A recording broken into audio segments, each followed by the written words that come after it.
आज का बाइबल वचन, पहला पाठ 2 कुरिन्थियों अध्याय 9 वचन संख्या 6 से 10। इस बात का ध्यान रखें कि जो काम बोता है वह काम कम लूनता है और जो अधिक बोता है वह अधिक लूनता है। हर एक ने अपने मन में जितना निश्चित किया है उतना ही दे, वह अनिच्छा से अथवा लाचारी से ऐसा न करे, क्योंकि ईश्वर प्रसन्नता से देने वाले को प्यार करता है।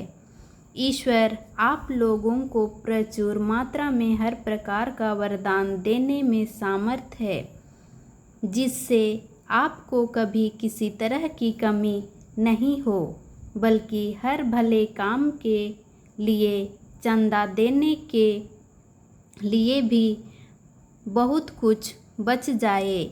धर्म ग्रंथ में लिखा है, उसने उदारतापूर्वक दरिद्रों को दान दिया है, उसकी धार्मिकता सदा बनी रहती है। जो बोने वाले को बीज और खाने वाले को भोजन देता है, वह आपको बोने के लिए बीज देगा, उसे बढ़ाएगा और आपकी उदारता की अच्छी फल उत्पन्न करेगा। यह प्रभु की वाणी है। आमीन। सुसमाचार यूहन्ना अध्याय 12 पद संख्या 24 से 26। मैं तुम लोगों से यह कहता हूँ, जब तक गेहूँ का दाना मिट्टी में गिरकर नहीं मर जाता, तब तक वह अकेला ही रहता है, परंतु यदि वह मर जाता है तो बहुत फल देता है।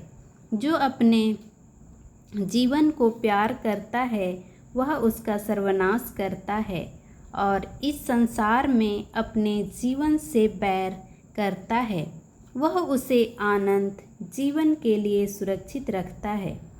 यदि कोई मेरी सेवा करना चाहता है तो वह मेरा अनुसरण करे।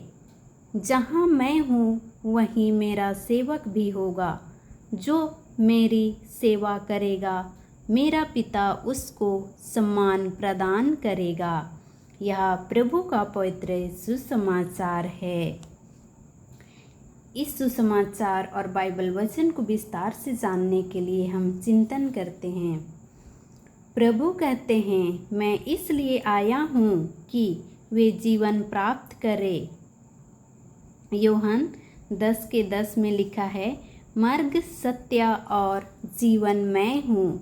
यूहन्ना 14:6 में लिखा है, इस तरह यदि यीशु के जीवन पर मनन चिंतन किया जाए तो हम पाएंगे कि इस धरती पर आने का उनका एकमात्र मकसद लोगों को जीवन प्रदान करना था। इसलिए वे बारंबार जीवन के बारे बतलाते हैं। लेकिन आज के सुसमाचार में हम जीवन में मृत्यु के बारे सुनते हैं, जहाँ बीज के दृष्टांत में यीशु नवीनतम के बारे बतलाते हैं, जहाँ मृत्यु या मरण का होना अति आवश्यक है, क्योंकि जब तक हम नहीं मरते हम में नवीनता नहीं हो सकती है।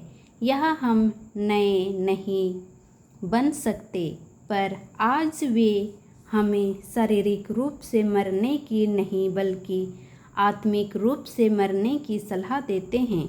अवश्य ही हम सभी एक दूसरे से खपा हैं, ईर्ष्या करते हैं या फिर दूसरों से घृणा करते हैं। इस परिस्थिति में वे हमें आह्वान करते हैं कि हम इन सभी बुराइयों के प्रति मरे और इन सब का त्याग कर एक नए जीवन की शुरुआत करें। यही तो उनके जीवन का सर था। आमीन। आप सभी को जय यीशु और जय मसीह की।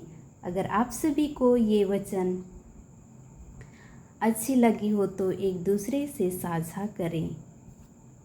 जय मसीह की।